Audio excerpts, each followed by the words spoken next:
Buat teman-temanku yang baru gabung, bisa cek di playlist untuk urutan videonya, dan bisa juga cek di playlist untuk judul barunya. Bab 761, Bersiap-siap. Alasan mengapa tidak ada pihak yang menemukan Ranjau Yimo adalah karena lubang sedalam 5 kaki yang digali selama survei. Karena tempat ini merupakan depresi ki spiritual meresap ke kedalaman gunung, dan tambang Yimo juga terkondensasi di kedalaman gunung. Akan aneh jika mereka dapat menemukannya di lubang yang kedalamannya hanya 5 kaki. Gunung ini memiliki prospek yang bagus. Tepat saat Xia Qingchen sedang bersukacita, sebuah suara keras terdengar dari tambang di dekatnya. Petugas yang tidak berwenang tidak diizinkan mendekati tambang. Pelanggar akan dibunuh tanpa ampun. Dia berbalik dan melihat sekelompok tentara berpatroli di tambang terdekat. Dari jauh, dia melihat Xia Qingchen dan Li Linlin bertingkah diam-diam di dekat tambang, dan dia pun berjaga-jaga.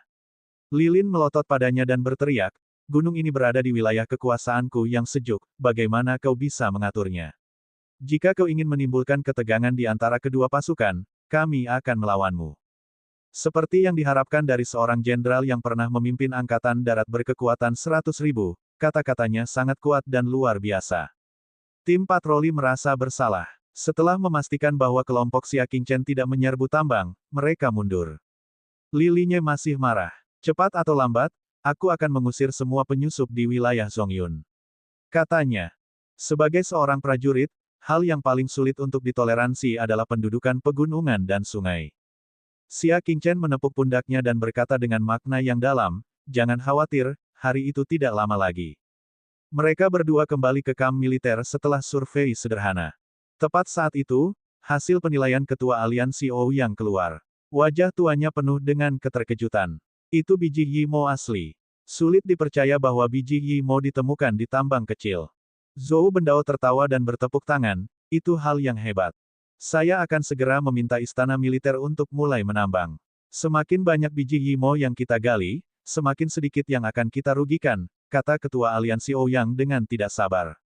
"Tunggu sebentar." Senyum Zhou Bendao menghilang, dan dia melihat sekelilingnya dengan waspada. "Tuan aliansi Ouyang, harap tetap bersikap rendah hati." Tatapannya melewati tenda dan melihat tambang. Dia berkata, "Hanya kita bertiga yang tahu tentang tambang Yimo. Tidak pantas untuk memberitahu orang lain. Jika tidak, jika wilayah Zongyun mengetahuinya, mereka pasti akan mengirim pasukan untuk menduduki sudut terakhir." Mendengar ini, Ouyang Yan tertegun. Benar saja, dia hampir lupa tentang angkatan darat yang ditempatkan di wilayah Zongyun. Kalau mereka tahu ada Ranjau Yimo di sudut itu, mereka pasti akan mengirim pasukan. Sejujurnya, wilayah Zongyun sudah tahu tentang penemuan biji Yimo di sana. Mereka gelisah akhir-akhir ini. Mereka akan segera melancarkan perang militer setelah kami memastikan bahwa itu adalah biji Yimo asli. Zhou Bendao berkata perlahan. Ekspresi Ouyang Yan berubah serius. Dia hanya seorang guru spiritual dan tidak berani mengambil keputusan sendiri dalam urusan militer. Dia berkata, "Tuan Zhou, apa yang akan Anda lakukan?" Zhou Bendao bergumam, "Menurutku, kita harus memperlambat operasi kita. Wilayah Zongyun telah mengawasi kita. Begitu kita mulai menambang, mereka akan tahu bahwa penilaian itu benar. Mereka akan segera mengirim pasukan untuk mendudukinya. Jadi, kita hanya bisa melakukannya dengan perlahan. Kita harus mengirim beberapa orang untuk menyelidiki dan menggali secara diam-diam. Kita tidak boleh memicu pasukan wilayah Zongyun untuk mengambil tindakan militer." "Baiklah, kami akan mengirim beberapa orang untuk menyelidiki dan menggali." Ouyang Yan setuju. Dia melirik Xia Qingchen yang sedang minum teh dengan tenang, lalu berkata, "Kamu mau ikut?" Xia Qingchen menggelengkan kepalanya. "Aku sudah memeriksa daerah itu. Tidak perlu ke sana lagi." Mendengar ini, Ouyang Yan senang karena bebas. Dia segera memimpin 2 ahli dari aliansi senjata untuk menyelidiki dan mempersiapkan penggalian. Hanya Xia Qingchen dan Zhou Bendao yang tersisa di tenda. Yang terakhir melihat keluar tirai dan berkata dengan acuh tak acuh, "Xia Qian, kamu telah menyelesaikan misi pengawalan dan penilaianmu. Aku akan menugaskanmu misi baru." Zhou Bendao bergumam pada dirinya sendiri, bahkan tidak menatap mata Xia Qingchen. "Ada 2 utusan dari wilayah Zongyun yang akan datang besok. Pergi dan sambut mereka," perintahnya. Namun, Xia Qingchen duduk di sana dengan tenang dan tidak punya niat untuk menjawab. Zhou Bendao mengerutkan kening dan berbalik, "Kamu tuli. Baru kemudian Xia Qingchen meletakkan cangkir tehnya dengan lembut dan berkata, kelompok tempur berkabut adalah kelompok tempur semi-independen. Mereka hanya menerima perintah dari Jenderal Zhao Feiye. Karena itu, saya minta maaf karena tidak mengikuti perintah Anda. Siapa dia? Dia bahkan bukan Wan Xiaoqi dari Legiun Barat Laut. Dari mana dia mendapatkan kualifikasi untuk memerintah Xia Qingchen? Zhou Bendao mendengus, Xia Qianli, sebaiknya kau tahu posisimu. Aku sudah bersikap sangat lunak padamu karena kau ditunjuk menjadi komandan, tapi kau malah menentangku lagi dan lagi. Xia Qingchen berdiri dengan tenang dan berkata, lalu. Jadi, itulah sebabnya aku belum bertanya padamu, teriak Zhou Bendao. Mengapa kau tidak berlutut di hadapanku? Kau hanya pasukan berkuda kecil yang terdiri dari 1.000 orang. Karena penunjukannya, dia tidak memaksakan. Tetapi sekarang setelah misinya selesai, Xia Qingchen masih berani bersikap sombong, tidak peduli padanya. Itu persis seperti yang aku katakan, kata Xia Qingchen dengan tenang. Kamu tidak memenuhi syarat. Legiun Yunlan hanya berada di bawah yurisdiksi Jenderal Legiun Barat Laut. Wan Xiaoqi tidak perlu memberi penghormatan kepada Jenderal Legiun Barat Laut manapun. Zhou Bendao hanyalah seorang Wan Xiaoqi dari Angkatan Darat Luar, dia tidak memiliki kualifikasi untuk membuat Xia Qingchen berlutut di hadapannya. Xia Qianqi, kau kurang ajar. Zhou Bendao menyipitkan matanya dan berkata, ini bukan kamp militer, tapi tambang. Aku adalah komandan tertinggi Legiun Pelindung Kota setempat. Ribuan pasukan kriket yang datang ke sini harus mendengarkan perintah saya. Anda tidak terkecuali. Xia Qingchen perlahan berdiri, ekspresinya tenang. Zhou Bendao, aku menyarankanmu untuk tidak bekerja terlalu keras untuk keluarga Yu. Kau benar-benar tidak mampu menyinggung perasaanku. Tak perlu dijelaskan mengapa Zhou Bendao memperlakukan Xia Qingchen begitu buruk. Dia, yang berada jauh dari kamp militer, seharusnya mendengar berita tentang permusuhan Xia Qingchen dan klan Yu. Zhou Bendao tertawa dingin, memangnya kenapa kalau aku menjual hidupku? Kau hanya seekor jangkrik kecil, apa yang bisa kau lakukan?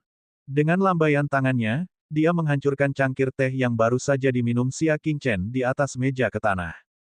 Hualala, para penjaga di luar tenda segera masuk dengan pedang mereka ketika mereka mendengar keributan itu. Tuan Zhou, para penjaga menatap pemandangan itu dan meminta instruksi. Ekspresi Zhou Bendao tampak muram. Ia meletakkan kedua tangannya di belakang punggungnya dan sedikit mengangkat dagunya, menatap Xia Qingchen dengan sikap arogan. Aku akan bertanya sekali lagi, apakah kau akan berlutut atau tidak? Jika dia tidak berlutut, dia akan menyinggung atasannya. Zhou Bendao memiliki hak untuk menghukum Xia Qingchen. Meskipun dia mungkin tidak berani menghukum Xia Qingchen dengan keras, tidak akan mudah baginya untuk mempermalukannya. Xia Qingchen tersenyum jahat dan menggelengkan kepalanya. Dia lalu berbalik dan berjalan keluar dari tenda. Wajah Zhou Bendao yang muram akhirnya berubah dingin. Dia melambaikan tangannya dan berteriak, Qianren menunggangi Xia Qingchen, mengabaikan peraturan militer dan menyinggung atasannya. Dia akan dicambuk 1000 kali untuk menunjukkan kekuatan angkatan darat. Mereka yang datang semuanya adalah orang-orang kepercayaan Zhou Bendao, jadi mereka tentu saja mengikuti perintahnya dan langsung menerkam bagaikan harimau dan serigala. Xia Qingchen berjongkok dan mendesah. Tidak bisakah kau bersikap baik seperti Wan Xiaoqi? Mengapa kau harus mempermalukan dirimu sendiri?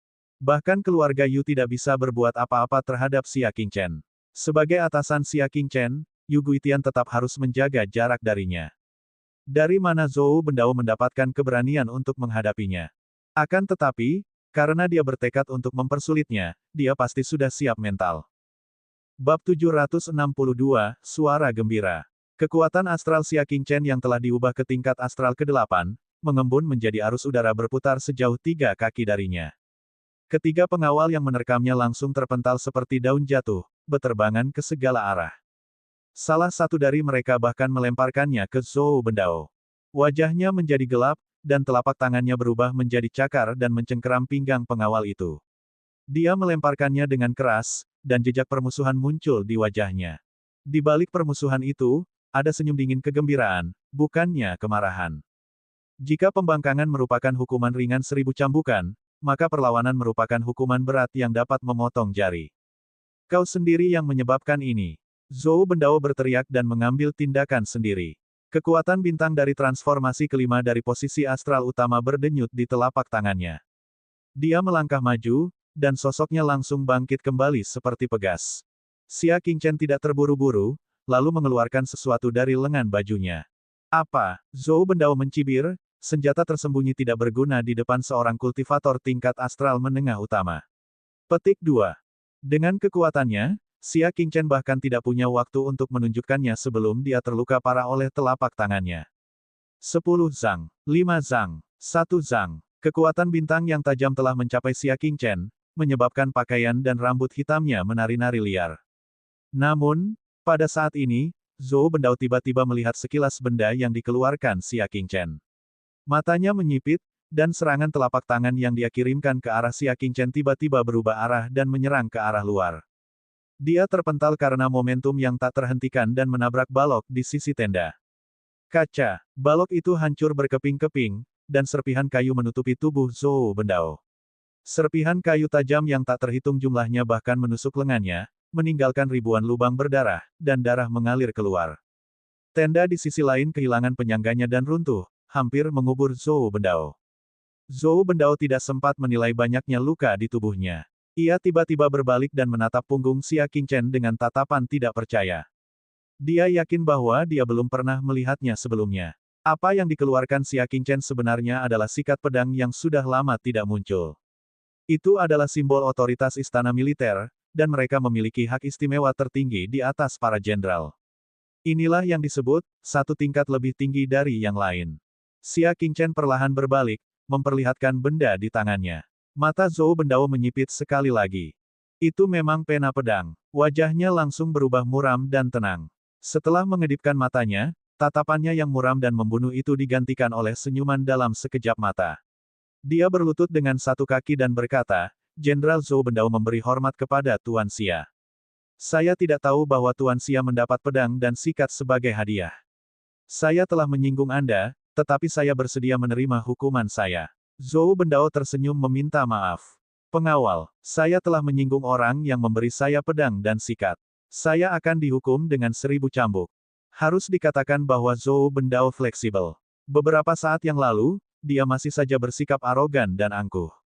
Sesaat kemudian, ia langsung menyebut dirinya orang hina dan bahkan datang tanpa diundang untuk menghukum dirinya sendiri. Faktanya, orang seperti itu jauh lebih berbahaya daripada Yu Guitian. Selama itu adalah musuh, bukankah mereka akan takut pada lehermu yang keras? Tidak peduli seberapa kerasnya, apakah ia bisa menang melawan pedang? Yang ditakutkannya adalah leher musuhnya bisa saja lunak atau keras, seperti Zhou Bendao ini. Setelah dia menghukum dirinya sendiri, tidak akan mudah bagi Xia Qingchen untuk menghukumnya. Namun, Xia Qingchen tidak termakan hal ini.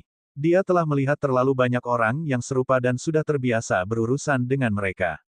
Aku akan mengajarkan 1000 teknik cambuk. Xia Qingchen duduk dengan tenang. Mata Zhou Bendao menyipit, dan bola matanya berputar cepat, tidak dapat memahami niat Xia Qingchen. Tuan, tolong hukum aku. Jika Xia Qingchen terlihat marah dan ingin menghukumnya, Zhou Bendao akan merasa lebih tenang. Dia akan tahu bagaimana menghadapinya. Namun, dia tidak dapat memahaminya dan sama sekali tidak menghukum Zhou Bendao. Dia bahkan tidak memarahi Zhou Bendao. Zhou Bendao bingung. Kamu baru saja mengatakan bahwa 2 utusan dari wilayah Zongyun ada di sini. Untuk apa mereka di sini? Xia Qingchen mengubah topik pembicaraan dan malah bertanya tentang hal lain. Dengan kata lain, karena tambang tersebut telah diduduki, pasukan kedua belah pihak telah lama saling bertikai. Hanya karena para petinggi kedua belah pihak tetap tenang maka perang tidak pecah. Dia tidak mengerti mengapa alam awan tengah mengirim seorang utusan ke sini saat ini. Mata Zhou Bendao berkedip. Utusan dari pihak lain sudah datang.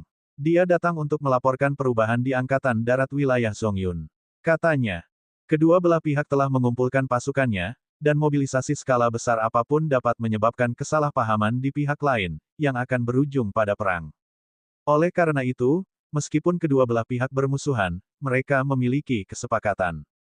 Mereka harus memberitahu pihak lain tentang setiap pergerakan yang tidak biasa untuk menghindari gesekan yang tidak perlu. Berapa kali pihak lain mengerahkan pasukannya dalam 3 bulan terakhir? Tanya Xia Qingchen. Zhou Bendao ragu-ragu sejenak, tetapi masalah ini direkam dan dia tidak bisa menyembunyikannya, jadi dia harus mengatakan yang sebenarnya, 10 kali. 10 kali. Bagaimana kalau kita kembali selama 3 bulan? Xia Qingchen terus bertanya. Zhou Bendao mendongak dan melirik Xia Qingchen. Meskipun orang ini masih muda, pikirannya terlalu teliti. Tidak sekalipun, katanya setelah ragu-ragu sejenak. Xia Qingchen bersandar di kursi rotan, tatapannya tenang. Di waktu lain, tidaklah aneh jika angkatan darat dimobilisasi. Akan tetapi, setelah tambang Yimo muncul di wilayah dingin, pasukan musuh dimobilisasi begitu sering, sehingga sulit bagi Xia Qingchen untuk percaya bahwa mereka dimobilisasi secara normal. Turunkan 3 perintahku. Xia Qingchen perlahan berdiri, memancarkan aura tak kasat mata dari seorang jenderal besar yang memimpin ribuan orang. Pertama, seluruh kelompok surgawi Huang akan bergerak keluar dan melindungi sudut gunung. Kedua, beritahukan kepada tentara di perbatasan bahwa tentara Zongyun akan memulai perang. Ketiga, biarlah utusan dari pasukan besar wilayah Zongyun datang menemuiku. Ya, Zhou Bendao berkata dengan enggan. Ia meninggalkan barak dan segera memberi perintah.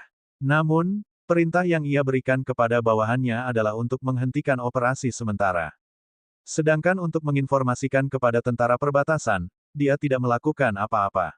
Hanya 2 utusan yang baru saja tiba yang disambut oleh Zhou Bendao. Kalian semua, pergilah. Aku akan membawa kedua utusan itu untuk menemui Tuan Xia. Zhou Bendao meminta para pengawal untuk pergi. Ketika semua orang pergi, mata Zhou Bendao masih menatap ke depan, tetapi kata-kata yang keluar dari mulutnya cukup untuk mengejutkan semua orang di alam dingin itu. Tambang Yimo itu nyata. Cepat kirim sinyal dan perintahkan angkatan darat untuk bergerak. Zhou Bendao berkata dengan suara rendah. 2 utusan di belakangnya adalah seorang pria dan seorang wanita. Semangat lelaki itu membara, dan wajahnya penuh aura pembunuh seorang prajurit. Ia bagaikan tombak panjang, diam. Wanita satunya sedikit berbeda. Kulitnya seputih mutiara, dan wajahnya lembut dan cantik. Bahkan ada tahi lalat cantik di sudut mulutnya. Meskipun dia mengenakan seragam militer tebal, itu tetap tidak bisa menyembunyikan pesonanya. Pria itu tidak mengatakan sepatah kata pun, dan wanita itu adalah pemimpinnya. Oh, benarkah? Tidak akan terlambat untuk memberitahu saya saat saya kembali. Suaranya sangat lembut, dan memikat. Seperti sayap jangkrik musim gugur yang mengepak lembut di telinga seseorang, membuat tubuhnya menjadi lembut. Jantungnya berdetak seirama dengan naik turunnya suara. Zhou Bendao menoleh ke arah prajurit wanita itu dengan heran, dan api berkobar di perutnya. Dia menelan ludahnya dan berpikir, mulut yang menawan sekali. Suaranya saja sudah cukup untuk membangkitkan hasrat tak berujung orang-orang. Di mana wilayah Zongyun menemukan prajurit wanita seperti itu? Batuk-batuk, Zhou Bendao menahan api di hatinya dan berkata, sudah terlambat saat kau kembali. Wanita itu terkejut, oh, kenapa? Jantung Zhou Bendao berdebar kencang. Suara wanita ini sungguh memikat. Bab 763, memalukan. Dia menahan keinginannya untuk mendorongnya ke tanah dan berkata, baru-baru ini, seorang pria dengan pedang dan pena datang. Dia meramalkan bahwa Anda akan mengambil tindakan militer, jadi dia memobilisasi kelompok Langit Kuning terlebih dahulu dan bersiap untuk memberitahu tentara perbatasan untuk merespons. Saya menahannya sekarang. Kalau lebih lama lagi, saya tidak akan bisa menahannya lagi. Wanita itu berhenti di tengah jalan dan matanya yang indah berbinar-binar, maksudmu, sikat pedang. Ya, dia memegang pedang dan kuas. Dia 1 tingkat lebih tinggi dariku, dan aku tidak bisa melawannya. Kata Zhou Bendao. Tanpa diduga, wanita itu tidak kembali untuk memberi tahu dia. Sebaliknya, dia tersenyum. Kalau begitu aku ingin lebih mengenalnya. Tian Mei, kembalilah dan beritahu angkatan darat kita tentang operasi tersebut. Ya, Nona. Prajurit laki-laki itu tidak mengatakan sepatah kata pun dan langsung berbalik. Zhou Bendao terkejut, kau masih tidak mau pergi. Saat pasukanmu bergerak, kau akan terjebak dalam pasukanku. Saat itu, kau tidak akan bisa pergi meskipun kau ingin pergi. Jika dia yang bertanggung jawab, tidak akan sulit membiarkannya pergi diam-diam. Tetapi sekarang, ada Xia Qingchen di sini, dia tidak dapat mengendalikannya. Ribuan tentara dan kuda tidak dapat menahanku. Satu-satunya yang dapat menahanku adalah hatiku. Wanita itu tersenyum, dan senyumnya begitu mempesona sehingga Zhou Bendao kehilangan suaranya. Kalau saja tidak karena ada banyak orang di dekatnya dan identitas pihak lain itu istimewa, dia pasti sudah mengeksekusi wanita ini di tempat. Xia Qingchen tidak perlu menunggu terlalu lama. Zhou Bendao kemudian menuntun prajurit wanita itu masuk. Prajurit wanita itu datang ke hadapan Xia Qingchen dan membungkuk. Suaranya bagaikan suara indah yang dapat menggerakkan hati seseorang. Utusan dari wilayah Zongyun, Miao Yin, memberi salam kepada Tuan Xia. Dia benar-benar hidup sesuai dengan namanya. Suaranya seindah namanya.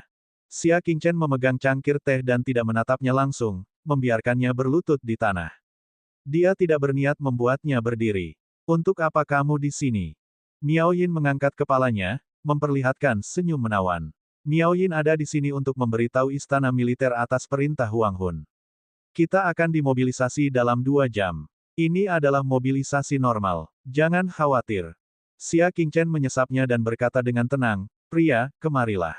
2 orang pengawal langsung masuk dari luar tenda dan berkata dengan hormat, silakan berikan perintah kepada saya, tuanku. Xia Qingchen meletakkan cangkir tehnya dan berkata dengan tenang, sampaikan perintahku. Kelompok surgawi kuning bersiap untuk berperang. Kumpulkan semua pasukan dan bersiap untuk berperang. Dia mengeluarkan token emas di atas meja, menulis sebaris kata di tempat itu, lalu melemparkannya ke tanah. Pupil mata sang pengawal mengecil. Kalau hanya perintah lisan saja, dia masih bisa menundanya. Tapi kalau perintah emas, siapakah yang berani menundanya? Ketika dia mengambil token emas itu, kata-kata yang tertulis di token itu membuat jantung sang pengawal berdebar lebih kencang, mereka yang melanggar ini akan dieksekusi. Penjaga yang memegang ordo emas itu diam-diam menatap Zhou Bendao, meminta pandangan ingin tahu. Akan tetapi, sebelum Zhou Bendao sempat menjawab, cahaya pedang menyerangnya. Dadanya tertusuk pedang patah di tempat. Darah panas yang mendidih memercik ke penjaga di sebelahnya, menyebabkan dia gemetar ketakutan. Ini, apa yang sedang terjadi? Membunuh orang hanya karena sedikit perbedaan pendapat. Kamu bahkan berani ragu ketika menyangkut perintah emas yang kuberikan. Ekspresi Xia Qingchen dingin, dan dia berbicara dengan kuat meskipun dia tidak marah. Penjaga itu terkejut, dan dia tidak berani bertanya lagi kepada Zhou Bendao. Dia mengambil Golden Order dan bergegas keluar, bergegas ke berbagai kamp kavaleri 1000 kriket untuk menyampaikan Golden Order. Tak lama kemudian, trompet pertempuran dibunyikan di perkemahan golongan surgawi kuning. Di dalam tenda, Zhou Bendao mengepalkan tangannya dan berkata dengan marah, Tuan Xia, bagaimana Anda bisa memperlakukan kehidupan manusia seperti rumput? Penjaga itu adalah salah satu orang kepercayaannya. Pihak lain hanya meminta izinnya dan dieksekusi di tempat. Xia Qingchen berkata dengan acuh tak acuh, pertempuran besar sudah dekat, dan kita tidak boleh lengah sedikit pun. Jika kamu tidak yakin, laporkan aku ke istana militer. Dia menghantamkan telapak tangannya ke meja, menyebabkan meja bergetar. Pria. Hualala. 10 penjaga bergegas masuk dari luar. Xia Qingchen melirik Miao Yin yang masih berlutut di tanah, lalu menunjuknya. Turunkan dia. Senyum di wajah Miao Yin segera menghilang dan digantikan oleh kepanikan dan ketidakberdayaan. Yang mulia, saya tidak bersalah. Ekspresinya sangat penuh perhatian, membuat orang-orang merasa kasihan. Suara menyedihkan itu dipenuhi dengan rasa sedih yang luar biasa. Seolah-olah Xia Qingchen adalah orang jahat saat dia masih seorang gadis kecil yang sedang dianiaya. Zhou Bendao, yang berdiri di sampingnya, merasakan jantungnya menegang dan tanpa sadar ingin memohon padanya. Bahkan 10 penjaga yang masuk merasa kasihan padanya dan tidak berani melangkah maju. Ekspresi Xia Qingchen tenang. Mereka yang tidak mematuhi perintah sebelum pertempuran akan dieksekusi. Begitu dia berkata demikian, para pengawal pun terbangun dan segera maju untuk mengikat Miao Yin dan menekannya hingga berlutut di tanah. Miao Yin membiarkan mereka mengikatnya seolah-olah dia tidak punya tulang. Dengan kesedihan di matanya, dia berkata, Tuan Xia, mengapa Anda menangkap saya? Suara itu membuat seseorang merasakan simpati yang tak berujung. Namun, Xia Qingchen tidak tergerak. Dia berkata tanpa ekspresi, bukankah kita harus menangkap musuh? Tetapi apakah kamu punya bukti bahwa Angkatan Darat kita akan mengambil tindakan? 2 tetes air mata sedih jatuh dari mata Miao Yin. Aku tidak punya bukti, kata Xia Qingchen dengan tenang. Karena, itu tidak perlu. Bukti, perang antara kedua pasukan akan segera dimulai. Bukti apa yang mereka butuhkan? Pada saat mereka memiliki bukti, Angkatan Darat musuh pasti sudah melancarkan serangan militer. Seret dia keluar. Dia melambaikan lengan bajunya dan berkata, saat Huang Hun memulai perang, segera eksekusi dia dan berikan kepalanya. Zhou Bendao tidak tahan lagi dan bertanya, Tuan Xia, Anda mengeksekusi utusan musuh tanpa alasan. Apakah Anda mencoba memprovokasi perang antara kedua pasukan? Bisakah Anda memikul tanggung jawab ini? Tidak perlu bagimu untuk khawatir tentang itu, kata Xia Qingchen dengan tenang. Berdiri saja di samping. Dia telah bertempur dalam pertempuran yang tak terhitung jumlahnya sepanjang hidupnya, dan telah melihat lebih dari 10 juta rencana jahat dan rencana jahat. Tipu daya kecil tentara alam awan tengah tak luput dari pandangannya. Tuan, tolong ampuni aku. Miao Yin entah bagaimana mendapatkan kekuatan untuk melepaskan diri dari tangan para prajurit dan berlari menghampiri. Karena tangannya diikat di belakang, dia tidak dapat berjalan dengan mantap dan akhirnya jatuh ke pelukan Xia Qingchen. Tubuhnya yang lembut dapat dirasakan dengan jelas melalui baju besi itu. Wangi bunga anggrek yang samar-samar di sekujur tubuhnya terasa lebih memabukkan. Tuan, tolong jangan bunuh aku. Aku bersedia menjadi budak dan pelayanmu selama sisa hidupku. Miao Yin memohon dengan air mata di matanya. Zhou Bendao sangat marah. Xia Qingchen benar-benar lebih buruk dari seekor binatang buas. Dia benar-benar memaksa gadis secantik itu ke dunia seperti ini. Apakah dia masih manusia? Kesepuluh pengawal itu juga memiliki kebencian yang sama terhadap musuh. Xia Qingchen ini terlalu berlebihan. Dia ingin mengambil kepala gadis ini tanpa bukti apapun. Apakah dia tidak melihat betapa polos dan tak berdayanya gadis ini? Seret dia keluar dan segera eksekusi dia. Xia Qingchen berbicara dengan tenang, tidak ada gejolak di matanya. Kesepuluh pengawal itu berdiri terpaku di tanah dan memperlihatkan ekspresi perlawanan. Xia Qingchen sungguh berhati batu. Gadis itu sudah memohon dengan sangat, namun dia tidak bergeming, dia malah berubah pikiran dan mengeksekusinya sekarang. Binatang buas. Betapa buasnya. Tuanku, apa salahku? Aku bahkan tidak bisa menjadi budakmu. Miao Yin akhirnya mulai menangis. Air matanya jatuh seperti hujan, membuat hatinya terasa dingin. Xia Qingchen menegakkan tubuhnya dan perlahan mendorongnya menjauh. Dia berkata dengan tenang, jangan mempermalukan dirimu di hadapanku dengan teknik rayuan yang dangkal itu. Pergilah. Oke. Miao Yin yang sedang menangis tiba-tiba berhenti menangis. Dengan wajah sedih, dia menghilang tanpa jejak seperti awan. Yang menggantikannya adalah jejak keheranan dan jejak senyum menawan. Oh, aku telah bertemu seorang ahli yang dapat melihat pesona surgawiku di usia yang begitu muda. Sejak pertama kali mereka bertemu, Xia Qingchen sudah bisa melihat teknik rayuan yang digunakan pihak lain. Sayangnya, itu terlalu dangkal dan tidak dapat memengaruhinya sama sekali. Teknik pesona surgawi. Xia Qingchen berkata dengan acuh tak acuh, kapan teknik rayuan kelas rendah seperti teknik rayuan jiwa berani mengklaim sebagai teknik rayuan surgawi yang surgawi? Apa itu teknik pesona surgawi? Itu adalah teknik rayuan nomor 1 di 9 surga yang diciptakan oleh Dewa Rayuan. Bahkan dia, seorang Raja Dewa, harus menjaga kesadarannya setiap saat-saat menghadapinya. Jika tidak, akan mudah baginya untuk jatuh ke dalamnya. Kata, bab 764, sesuai keinginanmu. Teknik surgawi pesona surgawi dibagi menjadi 1000 volume. Volume terendah adalah volume wewangian kecantikan nasional, yang cocok untuk dibudidayakan oleh manusia biasa. Wewangian kecantikan nasional dibagi lagi menjadi 18.000 bab. Daya tarik jiwa, merupakan bab paling rendah dalam wewangian kecantikan nasional. Terlebih lagi, panduan pemikat jiwa yang didapat Miao Yin mungkin tidak lengkap, jadi kultivasinya tidak lengkap. Senyum Miao Yin membeku, dan jejak keterkejutan melintas di matanya. Dia berkata dengan tidak percaya, kamu, dari mana kamu mendengar itu? Tidaklah aneh untuk mengetahui tentang teknik rayuan jiwa, tetapi banyak praktisi Dao Batin belum pernah mendengar tentang teknik surgawi yang memikat surgawi. Tidak masalah dari mana kau mendengarnya. Kau hanya perlu tahu bahwa menggunakan teknik merayu di hadapanku hanya akan membuatku merasa kekanak-kanakan. Tatapan mata Xia Qingchen sangat dingin.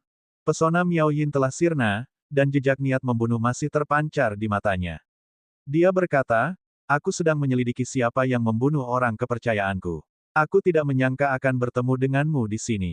Asisten yang dapat dipercaya. Mata Xia Qingchen berkedip. Dia seharusnya tidak berinteraksi dengan jiwa kuning di alam awan tengah sebelumnya. Satu-satunya hal yang terjadi adalah konflik antara Sword Sein pertama di senja hari dan kolam pemakaman pedang. Namun, dia hanya terluka dan tidak terbunuh.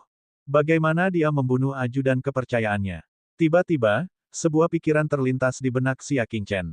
Ajudan terpercaya yang dibicarakannya, mungkinkah pengkhianat itu, kavaleri bersayap 100, Zhan Xueyang.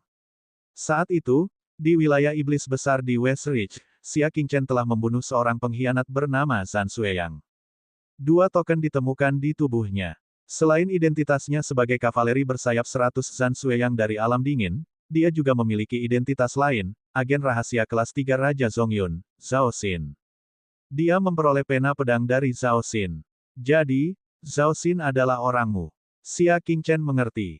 Mendengar ini, sorot mata Miao Yin langsung berubah dingin, seperti bintang yang berkelap-kelip. Itu memang kamu. Demi membantu Zhao Xin mendapatkan pena pedang, dia telah berusaha keras dan membayar harga yang mahal. Namun, Zhao Xin menghilang saat menjalankan misi. Ketika dia mendengar dari Zhou Bendao bahwa seorang pria dengan pedang dan kuas akan datang, dia mengira itu adalah Zhao Xin. Pada akhirnya, dia melihat Xia Qingchen. Dengan pedang dan kuas di tangannya, orang bisa membayangkan apa yang akan terjadi pada Xin Zhao. Dia menarik napas dalam-dalam dan membuka mulut, siap mengeluarkannya. Namun, Xia Qingchen berbicara dengan tenang.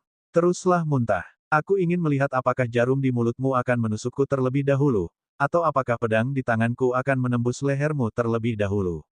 Baru saat itulah Miao Yin tiba-tiba menyadari ada rasa dingin di lehernya. Dia menundukkan kepalanya dan melihat Xia Qingchen sedang memegang pedang patah di tangannya. Ujung tajam pedang itu menekan tenggorokannya.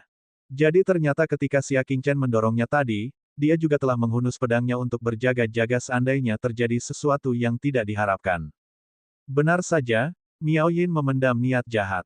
Sejak dia menerkam Xia Qingchen, dia sudah berencana untuk membunuhnya dan membalas dendam untuk Zhao Xin. Tidak, tujuannya adalah untuk membalas dendam atas kerja kerasnya sendiri, semua itu demi Xia Qingchen. Wajah Miao Yin menegang. Dia segera menarik kembali senjata tersembunyi di mulutnya, bersandar, dan melakukan salto ke belakang. Ujung kakinya menendang ke arah pergelangan tangan Xia Qingchen, berusaha menendang pedang patah di tangan Xia Qingchen.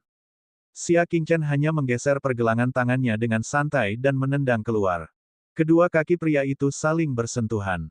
Miao Yin berada di udara, tidak mampu mengerahkan tenaganya, jadi dia langsung tertendang. Namun, sosoknya sangat lincah dan tubuhnya seringan burung layang-layang. Ia tidak hanya mendarat dengan ringan, tetapi juga memutuskan tali di tubuhnya di udara. Tangkap dia, kata Xia Qingchen dengan tenang.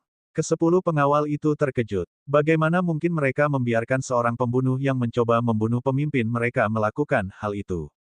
Mereka segera menerkam, tetapi Miao Yin sama sekali tidak takut. Gelombang kekuatan dari posisi bintang utama mengguncang mereka semua. Dia menatap Xia Qingchen dengan sedikit terkejut. Aku tidak tahu, tapi kamu cukup ahli. Meski hanya bertukar pukulan sederhana, dia bisa merasakan bahwa kekuatan dan kecepatan reaksi Xia Qingchen tidak kalah dengannya. Hualala, tim patroli yang berjumlah 100 orang di luar merasakan adanya pergerakan besar di dalam tenda dan segera bergegas menghampiri. Ekspresi Miao Yin sedikit berubah, tetapi dia tidak menunjukkan tanda-tanda panik. Dia menatap Xia Qingchen sambil tersenyum. Aku akan mengingatmu. Kamu harus berhati-hati saat kita bertemu lagi nanti. Miao Yin memiliki niat untuk membunuh. Bukan hanya karena Xia Qingchen telah menghancurkan rencana yang telah susah payah ia buat, tetapi juga karena ia dapat merasakan bahwa Xia Qingchen tidak terduga dan mungkin merupakan ancaman bagi alam awan tengah. Ketika tiba saatnya memobilisasi pasukan untuk perang, penilaiannya akurat dan ia bertindak cepat dan tegas. Dari segi kekuatan, dia setara dengannya di usia yang begitu muda. Orang seperti itu pasti akan menjadi ancaman di masa depan. Pada saat itu, 100 tentara patroli mengepung kam dari segala arah dan menyerbu masuk satu demi satu. Miao Yin terkekeh. Xia Qingchen, kita akan bertemu lagi. Setelah dia selesai berbicara, dia melompat ke udara. Kemudian, sehelai daun berputar muncul di atas kepalanya dan membawanya ke langit. Ia terbang keluar dari atas tenda yang rusak dan mencapai ketinggian 1000 kaki. Artefak Nirvana terbang. Tidak heran dia tidak takut pada angkatan darat. Dengan benda ini, bahkan pasukan yang terdiri dari ribuan prajurit dan kuda tidak dapat berbuat apa-apa terhadapnya. Xia Qingchen dengan santai menyingkirkan pedang patahnya dan menatap Zhou Bendao dengan tatapan tajam. Dia lalu bertanya, mengapa kamu tidak melakukan apapun? Jika Zhou Bendao, dia dapat dengan mudah menangkap Miao Yin dengan basis kultivasinya. Jejak rasa bersalah terpancar di mata Zhou Bendao, tetapi wajahnya dipenuhi ketakutan. Tuan Xia, jenderal ini tidak bereaksi tepat waktu, saya harap Tuan Xia dapat memaafkan saya. Tidak bereaksi tepat waktu. Xia Qingchen tidak mengatakan apa-apa, dia dengan santai mengambil batu tinta dari meja dan melemparkannya ke pihak lain. Meskipun Zhou Bendao menundukkan kepalanya, dia masih sangat sensitif untuk menghindarinya. Dia mengerutkan kening dan berkata, "Tuanku, apa ini?" "Reaksimu cukup cepat," kata Xia Qingchen dengan tenang. Zhou Bendao terdiam. Dia menundukkan kepalanya dan berkata, "Aku tahu aku bersalah. Tolong hukum aku." "Tentu saja kamu bersalah, dan kamu harus dihukum berat." Xia Qingchen berjalan meninggalkan meja. Dia tidak menghukumnya sebelumnya karena dia ingin mencari alasan yang lebih berat untuk menghukumnya. Sekarang, dia punya satu alasan. Zhou Bendao membiarkan pembunuh musuh memasuki kamp. Dia mengabaikan tugasnya dan kejahatannya tidak dapat dimaafkan. "Cabut jabatan militernya dan masukkan dia ke penjara," kata Xia Qingchen. "Apa?" Zhou Bendao terkejut dan berkata dengan marah, "Beraninya kau? Aku adalah kelompok surgawi independen milik komandan, dan hanya komandan yang dapat memutuskan pengangkatan dan pemberhentianku. Bahkan jika kau memiliki pedang dan kuas, kau tidak memiliki hak untuk berurusan denganku seperti ini." Dia sangat menyesal telah menyinggung Xia Qingchen sejak awal. Siapa yang mengira bahwa Xia Qingchen benar-benar memiliki pedang dan kuas legendaris di tangannya? Itulah sebabnya dia berada dalam keadaan pasif. Xia Qingchen menjawab, "Itu hanya perampasan sementara. Eksekusi tentu saja masih perlu diputuskan oleh komandan. Tangkap dia." Para petugas patroli ragu-ragu sejenak. Melihat mayat para penjaga di tanah, mereka tidak berani tinggal lebih lama lagi dan segera mengepung mereka. Zhou Bendao menggertakkan giginya dan tidak melawan. Kalau dia melawan di tempat, maka kejahatannya akan berlipat ganda, dan kalaupun dia terbunuh, tidak akan ada cara untuk memperbaiki ketidakadilan yang dilakukannya. "Xia Qingchen, kau telah mengeksekusi pemimpin kelompok surgawi tanpa bukti apapun. Komandan tidak akan mengampunimu," teriak Zhou Bendao dengan enggan. Xia Qingchen tetap tidak tergerak. Dia bertanya, "Bukti? Saya pikir buktinya ada di mulut pembunuh wanita bernama Miao Yin." Dia sangat curiga dengan posisi Zhou Bendao. Jika tidak ada kecelakaan, dialah pengkhianat yang menyebabkan tambang itu jatuh saat itu. Jika dia bisa menginterogasi Miao Yin, dia seharusnya bisa mendapatkan jawaban yang diinginkannya. Zhou Bendao terdiam, namun dalam hatinya dia tertawa dingin. Dia sudah lari jauh, bagaimana kamu bisa mengejarnya? Setelah Zhou Bendao pergi, Xia Qingchen perlahan mengeluarkan artefak nirvana terbang tingkat ke-6. Dari segi mutu, ia berkali-kali lipat lebih tinggi dari Miao Yin, dan kecepatannya pun berkali-kali lipat lebih cepat. Pada saat ini, Miao Yin telah melintasi desa dan tiba di atas tambang. Untuk saat ini, sepenuhnya aman. "Xia Qingchen, kita akan bertemu lagi." Miao Yin tidak bisa melupakannya. Jika dia tidak terbunuh, dia akan menjadi ancaman. Namun, yang membuat seluruh tubuhnya membeku adalah suara samar yang datang dari belakangnya, "Karena kamu sangat ingin bertemu denganku, aku akan mengabulkan keinginanmu." Bab 765, Telapak Tangan Tathagata. Tubuh Miao Yin gemetar. Dia tidak bisa mempercayai apa yang didengarnya. Tingginya 1000 kaki di langit, jadi bagaimana mungkin ada suara di belakang telinganya? Tetapi ketika dia berbalik, Miao Yin tertegun. Xia Qingchen menyilangkan lengannya, berdiri di belakangnya dengan sikap tenang dan kalem. Sepasang sayap hijau mengepak perlahan di punggungnya, menyeretnya dengan mantap di udara. Kau juga memiliki artefak nirvana terbang." Mata indah Miao Yin membelalak, dan bulu matanya yang panjang bergetar. Matanya dipenuhi dengan keterkejutan. Di seluruh wilayah Zongyun, ada kurang dari 5 orang yang memiliki senjata nirvana terbang, termasuk dia. Dibandingkan dengan alam Zongyun, senjata daun nirvana di alam dingin jauh lebih lemah, dan senjata nirvana terbang belum pernah terdengar. Yang lebih tidak dapat dipercaya adalah meskipun Xia Qingchen memiliki artefak nirvana terbang, bagaimana dia bisa mengejarnya? "Apakah kamu terkejut?" Xia Qingchen tersenyum dan bertanya. Miao Yin kembali sadar, dan pupil matanya yang tadinya mengecil kembali normal. Wajahnya kembali berubah menjadi genit. "Tentu saja aku terkejut. Kau telah masuk ke dalam perangkapku, jadi mengapa aku tidak senang?" Dia masih khawatir tidak akan bisa bertemu Xia Qingchen di masa depan. Namun, pada akhirnya, pihak lain telah mengantarkan dirinya ke rumahnya.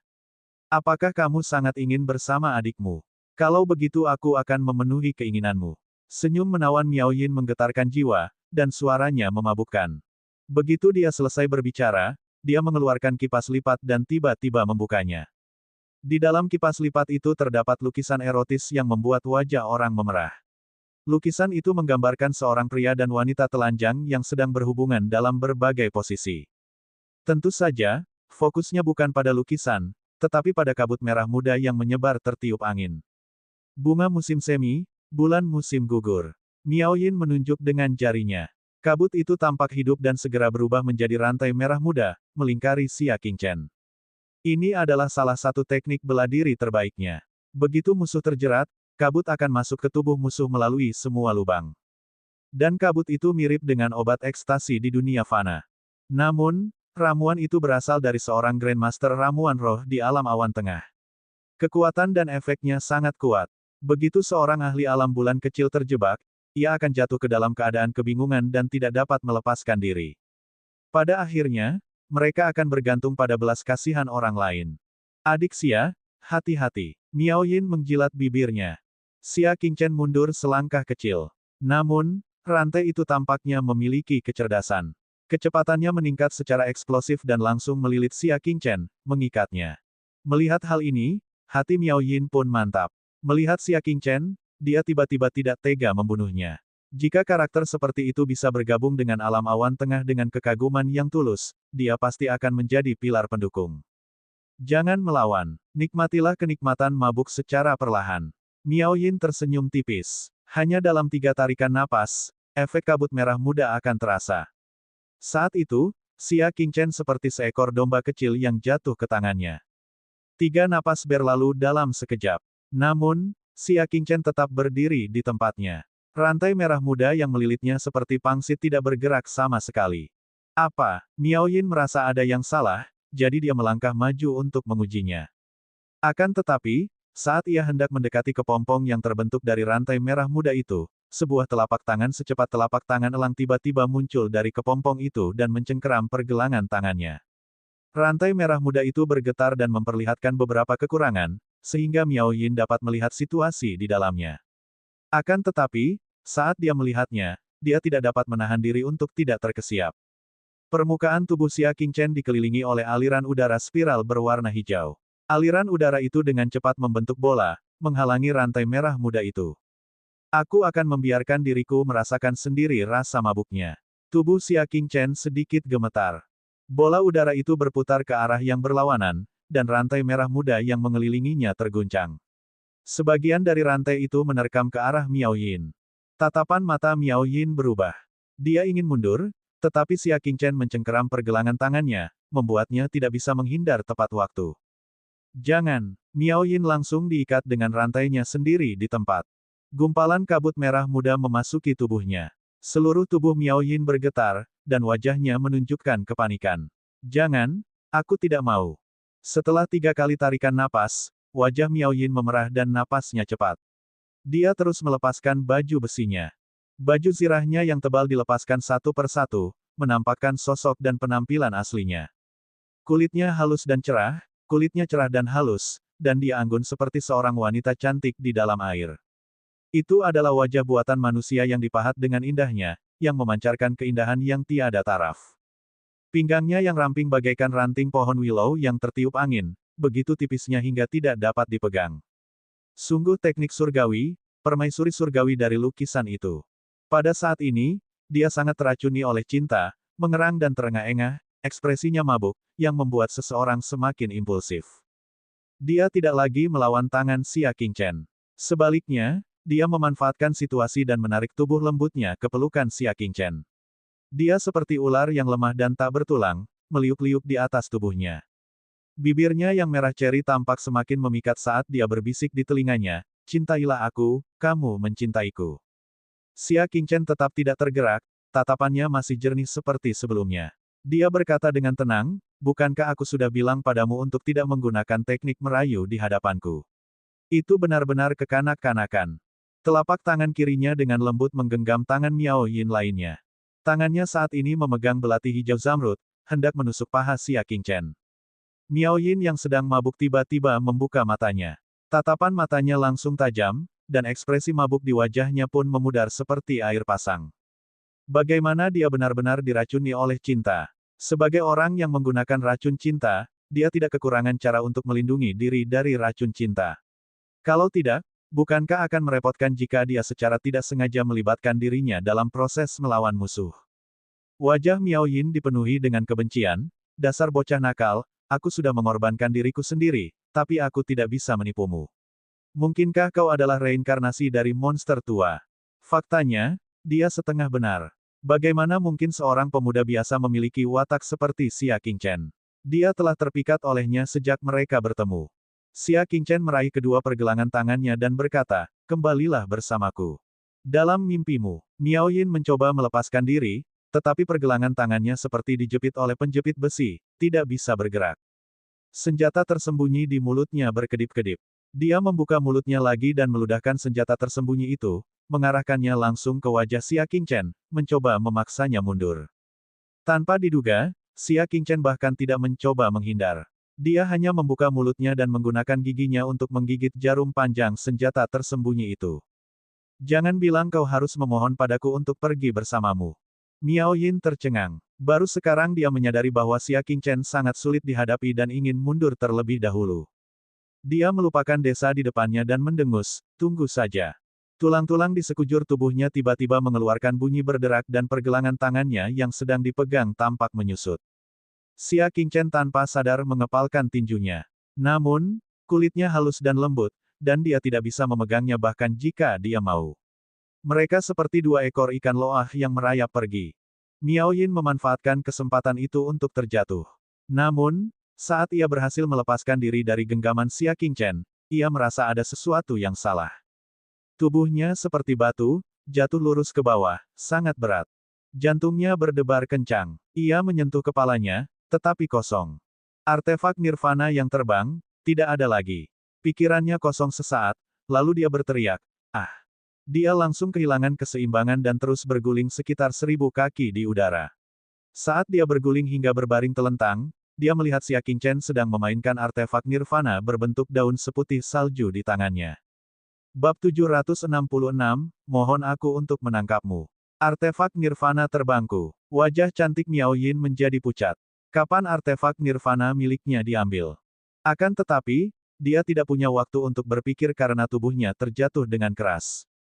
Jika jatuh ke tanah, mereka pasti akan menjadi roti daging. Hatinya dipenuhi keputusasaan, dan dia hanya bisa menatap langit yang semakin tinggi, seolah-olah dia sedang jatuh ke jurang kematian. Untuk pertama kalinya, rasa dingin, ketidakberdayaan, dan ketakutan tergambar jelas di wajahnya. Tetapi pada saat ini, Xia Qingchen tiba-tiba menukik ke bawah. Tampaknya jauh, tetapi dia tiba dalam sekejap mata. Dia mengikuti Miao Yin yang turun dengan perlahan. Miao Yin kembali dari jalan buntu dan mengulurkan tangannya. Selamatkan aku. Suaranya benar-benar tergantikan oleh nada terisak-isak, dan tidak ada lagi pesona di dalamnya. Xia Qingchen meletakkan tangannya di belakang punggungnya, seolah-olah dia sedang menonton dari samping. Kau ingin aku menangkapmu? Ya, cepat bawa aku pergi. Merasakan tanah di belakangnya semakin dekat, Miao Yin hampir menangis. Mohon padaku, aku mohon padamu, tolong bawa aku pergi. Miao Yin menangis. Oh, jawab Xia Qingchen. Saat itulah dia mengulurkan tangan kanannya. Miao Yin meraihnya dengan susah payah, seakan-akan dia telah meraih karang di tepi pantai dan hendak meraihnya. Namun siapa yang tahu bahwa Xia Qingchen akan menarik tangannya dan berkata, bagaimana jika kamu terus menolak? Hati Miao Yin menjadi dingin, seperti orang yang baru saja mendarat dan didorong ke jurang lagi. Dia buru-buru berkata, aku akan mendengarkanmu, apapun yang kau katakan. Selamatkan aku, Dari sudut matanya, dia telah melihat sekilas beberapa puncak pohon, yang berarti tingginya hanya sebesar pohon dari tanah. Dalam waktu paling lama 2 tarikan napas, ia akan jatuh ke tanah dengan momentum yang sangat berat. Pada saat ini, banyak prajurit di desa wilayah Zongyun juga melihat pemandangan ini dan berseru, cepat menghindar. Mendengar suara angin dan teriakan riuh, Miao Yin berpikir dalam hati, semuanya sudah berakhir. Dia menutup matanya rapat-rapat, menahan dampak buruk yang akan datang. Akan tetapi, saat ia hendak jatuh ke tanah, sebuah lengan kekar melilit pinggangnya, sangat mengurangi momentum jatuhnya, dan membuat kakinya dapat mendarat dengan sangat ringan. Ketika dia membuka matanya, dia melihat Xia Qingchen telah mendarat dengan selamat sambil menggendongnya. Tanpa menunggunya sadar kembali, Xia Qingchen berbicara sambil tersenyum, bukankah ini mengasyikkan? Bagaimana kalau ronde berikutnya? Jangan, dia mencoba mendorong Xia Qingchen, tetapi Xia Qingchen sudah terbang ke langit sambil menggendongnya. Sebelum para prajurit dari wilayah Zongyun mengelilinginya, dia terbang hingga ketinggian 1000 kaki. Aku tidak mau naik, biarkan aku turun. Mata Miao Yin berkaca-kaca. Dia mungkin tidak ingin terbang di langit lagi dalam hidupnya. Xia Qingchen adalah orang yang murah hati dan akan mengabulkan semua permintaan. Baiklah, sesuai keinginanmu. Lengan Xia Qingchen mengendur. Tiba-tiba, Miao Yin terjatuh bagaikan beban. Ah! Jangan lepaskan. Miao Yin sangat ketakutan sehingga dia mengulurkan tangannya dan melingkarkannya dengan erat di leher Xia Qingchen, menekan tubuhnya ke arahnya seolah-olah dia tidak menginginkan apapun selain menyatu dengan tubuhnya. Xia Qingchen tersenyum. Baiklah. Kalau begitu cepatlah. Dia mengaktifkan artefak nirvana dan membawa tawanan itu kembali. Akan tetapi, saat dia baru saja meninggalkan tambang, dia mendengar suara genderang yang menjulang ke langit di belakangnya, dan suara trompet. Itu adalah trompet serangan dalam perang. Xia Qingchen menoleh dan melirik, tatapannya menjadi sedikit berat. Ratusan ribu tentara bergegas turun dari tambang bagaikan air pasang. Karena mereka berada di dataran tinggi, kecepatan mereka sangatlah cepat. Tentu saja, mereka tidak datang ke sini untuk Miao Yin. Mereka telah bersiap sejak lama dan melancarkan serangan mendadak bagai kilat ke gunung biji yang ditempati oleh alam dingin. Mata Xia Qingchen menyipit saat dia menatap Miao Yin yang berada dalam pelukannya. Yang terakhir memberinya senyum yang lebih buruk daripada menangis. Itu bukan urusanku. Aku hanya orang kecil. Para pengambil keputusan adalah komandan lokal. Xia Qingchen mendengus pelan, tetapi dia tidak keberatan. Jika kamu ingin menempatinya, silakan saja. Aku khawatir kerja kerasmu sia-sia. Dia telah mensurvei daerah itu dan tidak menemukan biji Yimo. Apa maksudmu? Miao Yin berkedip, merasa bahwa Xia Qingchen tidak dapat dipahami. Ledakan, ledakan, ledakan. Tentara dari wilayah awan tengah menyerbu ke dalam tambang dan mencoba menduduki sudut terakhir. Serangkaian ledakan terjadi di tambang. Pasukan pertama prajurit wilayah Zongyun yang menyerbu semuanya terkubur di lautan api. Dalam sekejap, ribuan prajurit berubah menjadi pemadam kebakaran, menyebabkan formasi angkatan darat menjadi kacau. Kemudian, tanah yang tampaknya datar di sudut tambang mulai bergetar hebat.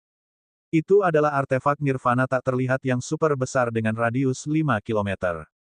Begitu artefak nirvana diangkat, terlihat puluhan ribu prajurit yang tersembunyi di dalamnya. Terlebih lagi, mereka semua adalah prajurit panah yang mengerikan. Seketika anak panah berjatuhan di gunung bagai badai. Yang terjadi selanjutnya adalah serangkaian ledakan dan jeritan tak berujung. Dalam satu serangan ini, mereka telah kehilangan hampir 10.000 prajurit, dan saat pasukan panah terus menembaki, jumlah korban meningkat dengan cepat. Jebakan. Cepat mundur. Raungan memekakkan telinga terdengar dari tambang, diikuti oleh suara genderang perang mundur. Tentara wilayah Zongyun segera bergegas ke tambang. Bunuh. Teriakan perang yang kuat datang dari pasukan wilayah dingin. Suara ini menyebabkan Xia Qingchen tercengang. Tentara dari alam dingin semuanya memegang busur silang yang kuat dan mengejar mereka. Dia harus berhenti berjalan ketika mencapai kaki tambang. Hal ini disebabkan karena pasukan panah mereka telah dikerahkan ke gunung tambang untuk menembak mati mereka, sehingga mereka tidak dapat mendekati tambang. Melihat pasukan musuh sudah mundur ke lereng gunung dan tidak lagi berada dalam jarak tembak mereka, serangan dari tentara perbatasan yang dingin itu berangsur-angsur terhenti. Pada titik ini, mereka telah membunuh lebih dari 30.000 tentara musuh, yang merupakan kemenangan besar. Xia Qingchen sedikit bingung. Ternyata ada penyergapan di alam dingin. Entah itu memasang alat tembus pandang raksasa atau mengatur pasukan berkekuatan puluhan ribu busur silang tanpa diketahui musuh, keduanya tidak dapat dilakukan dalam 1 atau 2 hari. Diperlukan setidaknya beberapa bulan persiapan agar berhasil. Ketika dia memikirkan biji Yimo tua itu, Xia Qingchen tiba-tiba mengerti. Tidak heran. Seharusnya beginilah rencana Panglima Pasukan Pengawal Kota. Dia sengaja membuat berita tentang kemunculan biji Yimo untuk menarik perhatian tentara wilayah Zongyun, lalu menyergap dan membunuh mereka. Pada akhirnya, hasilnya cukup bagus. Membunuh 30.000 musuh merupakan hasil hebat yang langka, yang cukup untuk membalas dendam atas serangan diam-diam di tambang di wilayah Zongyun. Ledakan. Tentara di benteng Liangshan juga mendengar suara itu dan bergegas mendekat. Xia Qingchen menyapu pandangannya. Ada pasukan langit kuning dari pasukan pelindung kota, pasukan perbatasan dari benteng gunung, dan bahkan kelompok tempur Yunlan miliknya. Kelompok pertempuran Yunlan. Hati Xia Qingchen tergerak. Dia melirik 300.000 prajurit dari alam awan tengah yang baru saja mendaki setengah jalan ke atas gunung dan segera memberi perintah melalui udara, minggir, kelompok pertempuran Yunlan. Fang Chuyong dan yang lainnya mengikuti tentara dengan linglung ketika mereka tiba-tiba mendengar transmisi suara dari langit. Ketika dia mendongak dan melihat bahwa itu adalah Xia Qingchen, dia segera mengambil tindakan. Minggir, Legiun Yunlan melewati Legiun Perbatasan dan Legiun Surgawi Kuning, menyerbu ke arah tambang.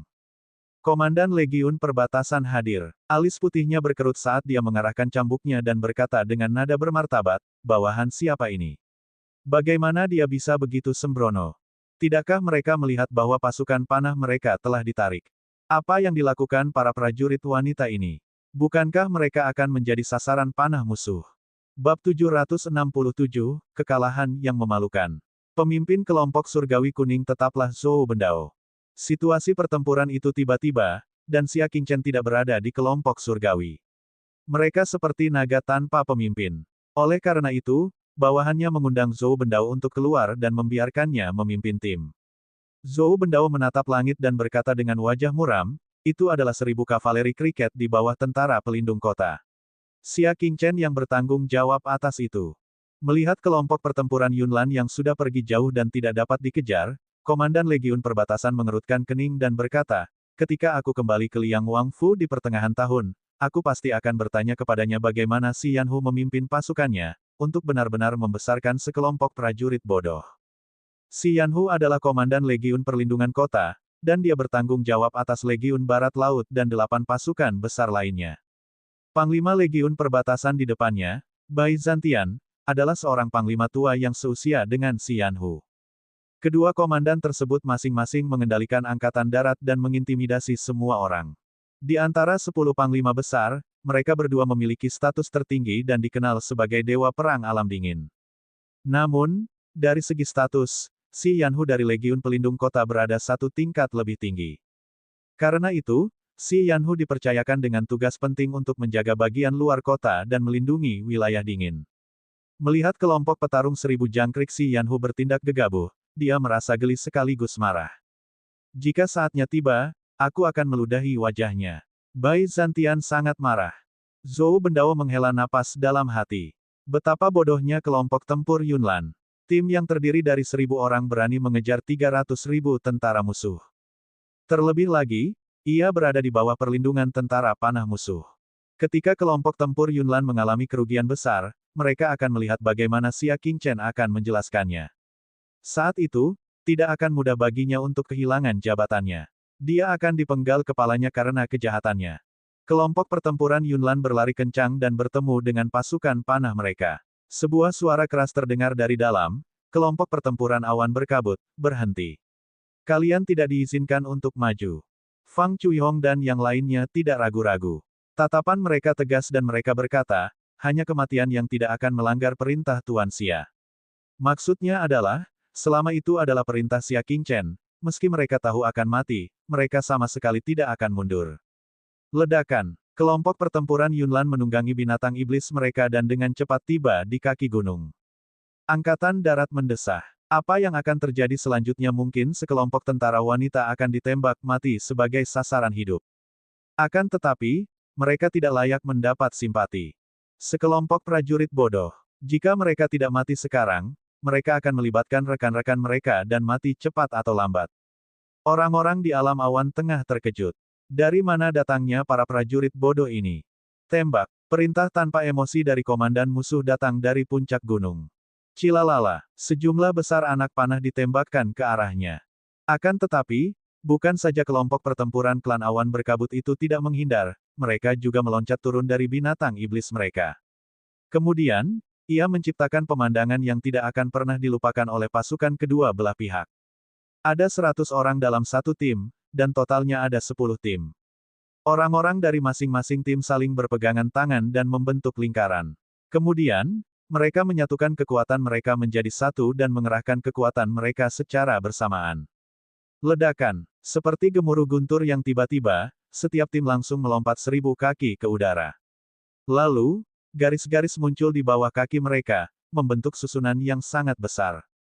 Formasi itu diaktifkan oleh kekuatan mereka dan bersinar dengan cahaya putih yang menyilaukan. Kemudian, dengan suara gemuruh, seberkas cahaya putih selebar 200 kaki melesat keluar dari formasi itu menuju pasukan wilayah Zongyun yang masih mendaki gunung. Jumlah mereka terlalu banyak untuk dibubarkan. Selain itu, mereka sedang mendaki gunung, yang sangat mengurangi kecepatan mereka dan membuat mereka tidak mungkin untuk menghindar secara efektif. Hasilnya adalah di bawah pilar cahaya, lebih dari 500 orang tewas dalam sekejap. Pilar cahaya yang sama muncul di 9 tim lainnya. Hanya dengan satu serangan ini saja, 5.000 prajurit musuh terbunuh oleh pilar cahaya tersebut, dan jumlah prajurit yang terluka tidak terhitung banyaknya. Kedua belah pihak terkejut. Ini, formasi pertempuran macam apa ini? Bai Zantian tercengang. Ketika akhirnya dia sadar, dia mengepalkan cambuknya erat-erat. Si Yanhu, itu, dia, dari mana dia menemukan taktik baru seperti itu? Dia tidak ingin mengakui bahwa si Yanhu lebih cemerlang darinya, tetapi prajurit wanita yang tampak lemah di depannya memberinya kejutan yang dalam. Dia bertanya pada dirinya sendiri, kelompok pertempuran dengan pengajaran terbaik di bawah komandonya bahkan tidak 1/10 dari kelompok pertempuran Yunlan. Pasukan berkuda 1000 jangkrik manakah di bawah komandonya yang mampu mencabut gigi dari mulut harimau dan membunuh 5.000 orang serta melukai 10.000 orang di bawah tekanan pasukan panah musuh.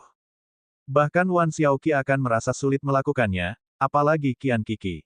Di sisi lain, musuh sangat marah. Lepaskan anak panahnya. Namun, setelah jangkauan panah mencapai 100 zang, kekuatannya tidak penting lagi. Itu sama sekali tidak dapat melukai kelompok pertempuran awan berkabut. Kelompok pertempuran Yunlan turun. Semua orang tercengang oleh pemandangan itu, tetapi mereka tidak tahu bahwa ini hanyalah permulaan. Tepat saat mereka mendarat, ke-10 tim melompat lagi dan melancarkan serangan kedua mereka. Menyebar. Kalian semua, menyebar. Perintah mendesak dikeluarkan dari puncak gunung. Akan tetapi, bagaimana mungkin pasukan yang berjumlah 300.000 orang dapat dibubarkan begitu saja? Setelah serangkaian serangan, mereka kehilangan 5.000 prajurit elit lainnya. Ada banyak korban. Lalu tibalah saat ketiga, keempat, kelima. Ini akan berlanjut hingga sebagian besar musuh telah kembali ke benteng pegunungan dan sulit untuk menyerang secara efektif. Pada titik ini, kelompok pertempuran awan berkabut telah melancarkan 10 serangan, memusnahkan lebih dari 50.000 musuh dan melukai lebih dari 100.000. Hasil ini 2 kali lebih baik dari pertempuran kerajaan, di mana komandan pasukan perlindungan kota telah menghabiskan waktu berbulan-bulan merencanakan dan membunuh 30.000 musuh. Bai Zantian menatap tambang itu dengan heran. Dari kaki gunung hingga lereng gunung, ada mayat-mayat yang hancur dan banyak orang yang terluka parah yang terhuyung-huyung dan merangkak. Dia berada dalam keadaan syok yang tak berujung. 1000 pasukan kriket kecil dapat menyebabkan kerusakan yang mengerikan seperti itu. Apakah aku sudah ketinggalan zaman? Gumam Bai Zantian.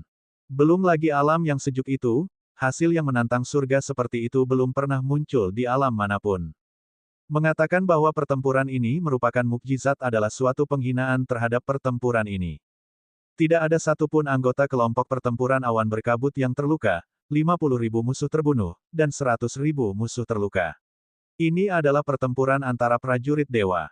Itu adalah perang yang hanya bisa dilakukan oleh para dewa. Wuh. Klakson mundur berbunyi di sisi wilayah dingin. Para prajurit wanita dari kelompok tempur awan berkabut semuanya tampak lelah, tetapi wajah mereka penuh kegembiraan dan kebanggaan. Para prajurit wanita yang tidak kuat mental pun ikut menitikkan air mata kegembiraan. Pertama kali Legion Awan berkabut maju berperang, mereka telah meraih kejayaan yang belum pernah mereka bayangkan sebelumnya dalam hidup mereka. Mereka dapat merasakan secara mendalam bahwa kelompok pertempuran awan berkabut telah berubah. Sejak Xia Qingchen mengambil alih, segalanya berubah. Mereka menatap ke langit. Sosok Xia Qingchen sudah tidak ada di sana, tetapi mereka masih menatap langit dengan serempak. Milikku, desa. Di dalam tenda yang gelap, seorang lelaki tua berambut putih berkata dengan wajah muram, apakah laporan korban sudah keluar? Komandan, jumlah total yang tewas adalah 108.000, dan jumlah yang terluka adalah 120.000. Ledakan. Panglima tertinggi itu membanting telapak tangannya ke atas meja, rambut dan jenggotnya berdiri tegak, sungguh penghinaan yang besar. Penghinaan yang dimaksudnya bukanlah penyergapan. Puluhan ribu orang menyergap mereka, menyebabkan 30.000 orang tewas dan 20.000 orang terluka. Kekalahan ini biasa terjadi di militer. Yang benar-benar memalukan adalah bahwa 1.000 pasukan kavaleri musuh telah memusnahkan 50.000 tentara mereka dan melukai 100.000 dari mereka. Kekalahan seperti itu belum pernah terdengar dalam sejarah militer dunia manusia. Bab 768, Kematian yang akan datang. Segera selidiki latar belakang pasukan 1.000 kriket, siapa yang memimpin mereka, dan siapa yang mengajari mereka. Kalau tidak bisa, bawa kepala kalian ke saya. Panglima tertinggi membanting meja dan berteriak. Kami akan mengikuti perintahmu. Semua jenderal di tenda gemetar. Mereka telah kalah telak, hingga Liu Fenglei, Panglima tertinggi wilayah Zongyun menjadi sangat murka. Akan tetapi, orang yang menjaga tambang itu justru adalah seorang dewa bela diri di alam awan tengah. Dia baru saja mengambil alih posisi komandan sebelumnya dan menjaga tambang. Siapa yang mengira bahwa ekspedisi pertamanya akan menjadi kekalahan yang belum pernah terjadi sebelumnya? Tidak heran dia begitu marah. Xia Qingchen telah menangkap Miao Yin dan kembali ke klannya. Di tenda kelompok Langit Kuning, Xia Qingchen meninggalkan Miao Yin. Yang terakhir telah menyeka air matanya dan berdiri di sana dengan patuh. Izinkan aku bertanya padamu, apa hubungan antara Zhou Bendao dan klub jiwa kuningmu? Xia Qingchen menatapnya dan bertanya langsung. Tindakan Zhou Bendao mencurigakan, dan dia bertanya-tanya apakah wanita ini tahu sesuatu. Dia telah disuap oleh Huang Hun dengan 100 miliar liang yuan dan 2 wanita cantik setiap tahun. Dia bertanggung jawab untuk memberikan kita informasi setiap saat, tidak hanya tambang, tetapi juga informasi rahasia dari Legiun Pelindung Kotanya. Selain itu, ada 20 orang bawahan kepercayaannya, semuanya adalah orang-orang kita. Di antara mereka, ada 10 orang Qian Mingqi dan 10 orang Bai Mingqi. Mereka adalah. Ngomong-ngomong, dia juga yang memerintahkan bawahannya untuk menghancurkan benteng gunung di tambangmu dalam semalam. Bawahan itu adalah. Setelah selesai berbicara, matanya yang cerah berkedip saat dia menatap Xia Qingchen. Mengapa kamu menatapku seperti itu? Apakah ada kata-kata di wajahku? Xia Qingchen menatapnya dengan tenang dan berkata, haruskah aku mengatakan bahwa kamu terlalu jujur atau terlalu pintar? Dia hanya bertanya kepada Zhou Bendao apakah dia seorang tersangka, namun Zhou Bendao menceritakan semuanya tentang Zhou Bendao dan semua orang yang terkait dengannya. Miao Yin mengangkat bahu. Kulitku sangat lembut dan halus. Aku tidak tahan diinterogasi. Daripada menderita, lebih baik aku menjawab dengan jujur. Jika ada hal lain yang ingin kau ketahui, aku akan menceritakan semua yang ku ketahui. Aku hanya mohon padamu untuk tidak menyiksaku. Kamu memang cukup pintar, kata Xia Qingchen. Dia tidak merujuk pada sikap kooperatifnya, tetapi pengakuan selektifnya.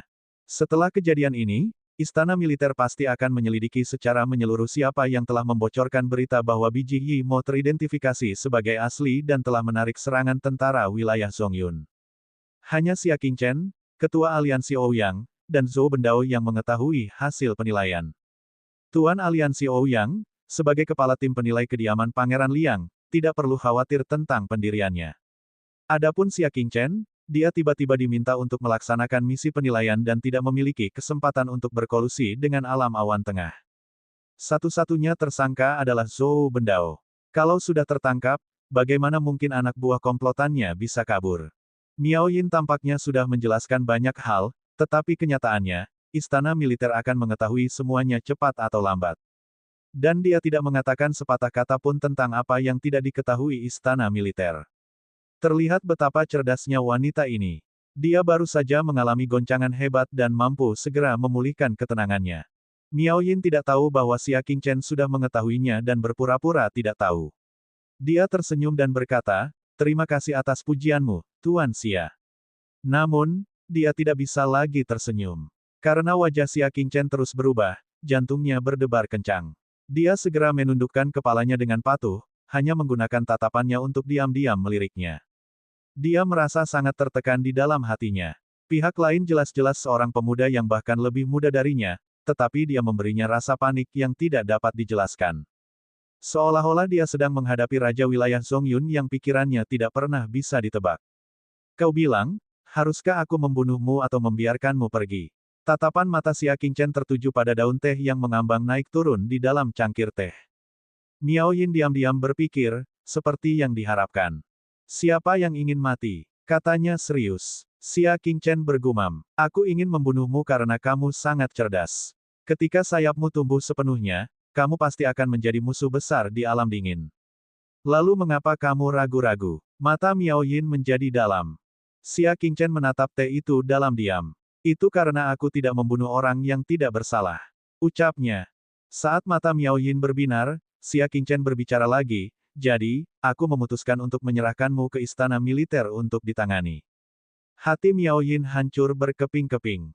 Xia Qingchen mungkin memiliki hati yang baik, tetapi istana militer tidak. Begitu mereka mengetahui bahwa dia adalah seorang tawanan, mereka akan menyiksanya atau mengeksekusinya. Miao Yin menggigit bibir merahnya, seolah-olah dia sudah mengambil keputusan. Dia mengungkapkan sebuah rahasia. Sebenarnya, aku.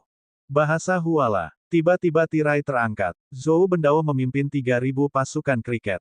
Keempatnya tampak lelah karena perjalanan, dan jelas bahwa mereka telah bergegas kembali. Xia Qingchen meliriknya, tatapannya berubah dingin. Siapa yang membiarkanmu keluar? Dia telah memerintahkan Zhou Bendao, tersangka, untuk ditahan sementara. Tentu saja kami. Sekitar 7.000 kavaleri kriket lainnya berjalan keluar dari tenda. 10.000 kavaleri kriket mengepung Zhou Bendao. Mata Xia Qingchen menyipit. Dia lalu menepukkan pedang dan kuasnya ke meja. Mundur. Akan tetapi, 10.000 kavaleri kriket bahkan tidak berkedip, menatap Xia Qingchen. Zhou Bendao meletakkan tangannya di belakang punggungnya dan tatapannya dingin. Kali ini, apalagi Xia Qingchen, bahkan Miao Yin pun bisa merasakan ada yang tidak beres. Dia pun diam-diam mundur. Berani sekali. Kau bahkan tidak menaruh pedang dan kuas di matamu. Xia Qingchen mencaci maki. Tuan Xia, kata Zhou Bendao dengan ekspresi yang tidak dapat dipahami, kolusi Anda dengan wilayah Zongyun telah terungkap. Siapa yang masih ingin Anda takuti? Dialah yang telah berkolusi dengan alam awan tengah, namun kini dia melontarkan serangan balik palsu. Niatnya sudah jelas. Sebelum istana militer menyelidiki, dia ingin mengambil langkah pertama untuk menyingkirkan Xia Qingchen dan kemudian mengalihkan kesalahan kepadanya. Orang yang sudah meninggal adalah orang yang paling tidak mampu menjelaskan dirinya sendiri. Xia Qingchen membanting meja dan berteriak dengan kuat, "Pria!" Namun, yang terdengar hanyalah suara angin di luar tenda.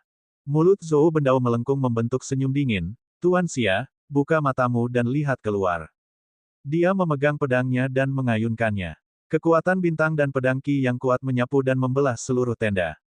Saat pembukaan, kamp tersebut sudah dikepung oleh tentara langit kuning. Totalnya ada ribuan orang mengepung tenda itu, bahkan seekor lalat pun tak dapat lolos. Tanpa diragukan lagi, mereka adalah prajurit kepercayaan Zhou Bendao. Hari ini, mereka ingin Xia Qingchen mati. Xia Qingchen mengernyitkan alisnya. Kalian memberontak, katanya. Kalian memberontak. Sebenarnya, Xia Qingchen tidak khawatir sama sekali. Dengan artefak nirvana terbang, belum lagi hanya 1.000 orang, bahkan jika ada 1 juta pasukan di depan mereka, mereka akan mampu mundur. Dia hanya menguji tebakan saja. Ekspresi Zhou Bendao dingin. Xia Qingchen, kau memaksakan dirimu ke dalam situasi yang begitu putus asa. Kau hanya bisa menyalahkan dirimu sendiri. Siapa yang memintamu menjadi musuhku? Dan siapa yang memintamu menjadi musuh keluarga Yu? Seperti yang diharapkan, dia akhirnya mengakui bahwa dia bekerja untuk keluarga Yu. Kemudian, dia memang diperintahkan oleh keluarga Yu untuk membuka gerbang gunung dan membiarkan musuh masuk. Zhou Bendao mengingat tindakan Xia Qingchen dan menunjukkan ekspresi jahat. Bukankah kamu sangat mengesankan saat memegang pedang dan kuas? Sekarang, tunjukkan padaku kekuatanmu. Xia Qingchen sudah mendapatkan jawaban yang diinginkannya. Dia berkata dengan ekspresi tenang, sangat jarang melihat orang yang sudah diambang kematian masih begitu sombong. Bab 769, Penyebab dan Akibat. Ekspresinya tak terduga. Kaulah yang hampir mati. Zhou Bendao terkekeh. Ia tidak benar-benar mengerti apa yang salah dengan Xia Qingchen. Ia justru merasa bahwa dirinya, Zhou Bendao, adalah orang yang akan mati. Begitukah? Xia Qingchen tersenyum. Mengapa kita tidak menunggu dan melihat saja? Pada saat ini, kepung mereka semua. Jangan biarkan satu pun dari mereka lolos. Sebuah suara tegas berteriak. Ledakan. Di luar tenda, gunung-gunung berguncang dan berguncang, mengguncang pikiran orang-orang. Zhou Bendao tertegun. Ia segera membuka tenda dan melihat keluar. Ekspresinya langsung berubah. Puluhan ribu prajurit pemanah telah mengepung seluruh kamp.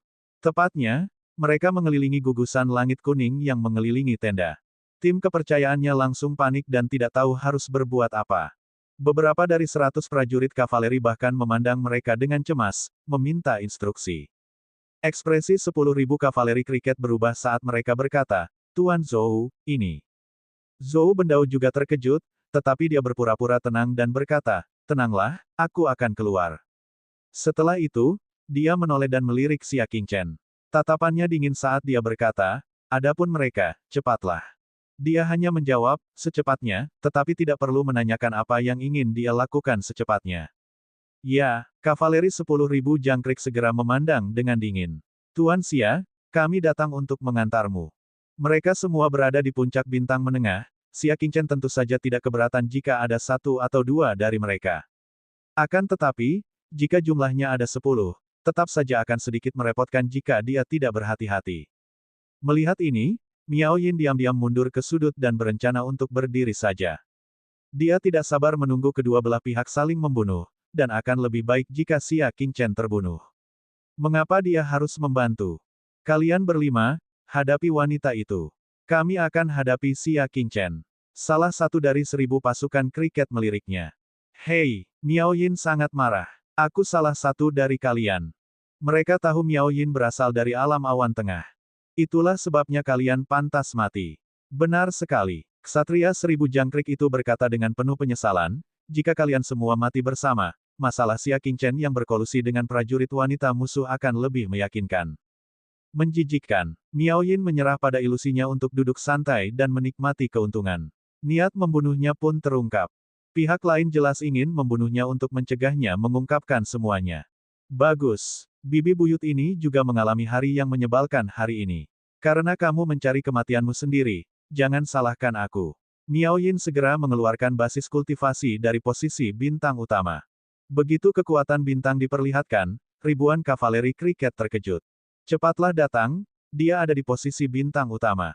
5.000 kavaleri kriket yang menyerang segera memanggil 5 lainnya. Melihat situasi kurang baik, mereka langsung menyerang bersama-sama 10 orang. Miao Yin bahkan lebih marah. Mereka jelas ingin membunuh Xia Qingchen, tetapi pada akhirnya, mereka semua mengincarnya. Ya, aku akan membunuh kalian semua. Ekspresi Miao Yin berubah dari menawan dan lembut, dan dia terus merengek. Senjata tersembunyi di tangan, mulut, dan kakinya semuanya tertembak. Sayangnya, senjata tersembunyi kurang efektif di tenda kecil. Setelah satu ronde pertarungan, meskipun dia telah membunuh 10.000 prajurit kavaleri kriket satu persatu dengan keunggulan mutlaknya dalam kultivasi, lengannya telah terkena pukulan keras, dan dia merasakan sakit yang luar biasa. Miao Yin mencengkeram lengannya dan menatap Xia Qingchen dengan ekspresi menggerutu. "Aku akan merepotkanmu untuk bertindak," kata Xia Qingchen acuh tak acuh. Dia berdiri, dan Miao Yin sangat takut sehingga dia melangkah mundur. Dia berkata, "Kamu harus membunuhku." Xia Qingchen berbalik dan berjalan keluar dari tenda. "Keluarlah bersamaku." Karena angkatan darat telah tiba, dia akan membiarkan Miao Yin secara terbuka mengungkap sifat asli Zhou Bendao. Di luar, Zhou Bendao melambaikan tangannya untuk menenangkan ribuan prajurit elitnya. Kemudian, dia melewati mereka dan datang ke area luar untuk menghadapi puluhan ribu prajurit panah otomatis. Melihat tentara berbaju besi hitam dan busur silang yang mengerikan, bahkan Zhou Bendao pun panik. Dia menelan ludahnya dan berteriak dari kejauhan, "Siapa pemimpin sekutu kita? Keluar dan temui aku." Saat ini, medan perang sedang kacau dan tidak mungkin melihat siapa yang mengendalikan puluhan ribu prajurit panah otomatis. Berdesir, pasukan panah otomatis terbelah di tengah, memperlihatkan seorang pria parubaya berambut putih menunggangi binatang iblis di tengahnya. Melihatnya, pupil mata Zhou Bendao mengecil. "Kapten, Li Linlin. Kurang ajar." Seorang prajurit di pasukan panah mencaci maki, orang di depannya adalah jenderal dari daerah militer independen, yang ditunjuk secara pribadi oleh Komandan Legiun Pelindung Kota. Zhou Bendao tidak dapat mempercayainya. Belum lagi Li Linlin telah dicopot dari jabatannya sebagai jenderal karena parade militer. Kalaupun tidak, apa gerangan daerah militer merdeka yang ada di hadapan mereka ini? Dia telah berada di Legiun Perlindungan Kota selama puluhan tahun, tetapi dia belum pernah mendengar tentang daerah militer independen selain 8 daerah militer utama. Lebih jauh lagi, distrik militer independen dilengkapi dengan busur silang militer terbaik. Lilin berlari kencang di atas kudanya. Wajah tuanya berubah menjadi semangat tinggi. Saat jubah merahnya berkibar, postur tubuhnya yang perkasa dan agung memancarkan tekanan yang kuat. Kau tidak mengerti. Lilin menatapnya pelan dan berkata perlahan, kalau begitu, aku akan memberitahumu. Bertahun-tahun yang lalu, Panglima tertinggi telah secara diam-diam mempersiapkan daerah militer independen yang misterius untuk hari ini, kata Lilin Lin. Jantung Zhou Bendao berdebar kencang, dan dia tidak bisa menyembunyikan rasa bersalah di matanya. Ia mengira kejadian pendudukan tambang itu sudah berlalu, tetapi ternyata tidak. Sang komandan masih belum menyerah. Setelah bertahun-tahun persiapan, dia akhirnya berhasil membalas dendam. Namun, kalimat Lilin berikutnya membuat alis Zhou Bendao berkedut, tujuan komandan bukanlah membunuh musuh, tetapi, temukan pengkhianatnya. Lilin menatap Zhou Bendao dengan tatapan tajam. Jantung lelaki itu tiba-tiba berhenti berdetak sejenak, lalu dia berkata dengan kaku, "Oh, kalau begitu, baguslah." Panglima itu berpandangan jauh ke depan, "Aku tidak sabar."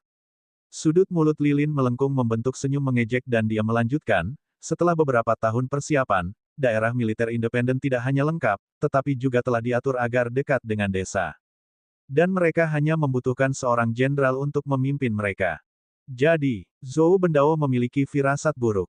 Dalam kasus ini, ketika komandan parade militer menghukum Lilin Lin dengan keras karena kesalahan dalam parade militer dan menghukumnya menjadi kavaleri lokal kecil yang menunggu, itu sebenarnya adalah kebohongan. Dan apa yang disebut kelahiran tambang Yimo sebenarnya juga direncanakan oleh komandan. Saya sebenarnya meminjam biji itu dari kediaman Pangeran Liang. Apa? Penglihatan Zhou Bendao menjadi gelap. Sejak awal, kelahiran tambang tinta kedua adalah jebakan. Adapun tujuannya, Lilin Lin terkekeh. Tentu saja untuk memancing mata-mata itu.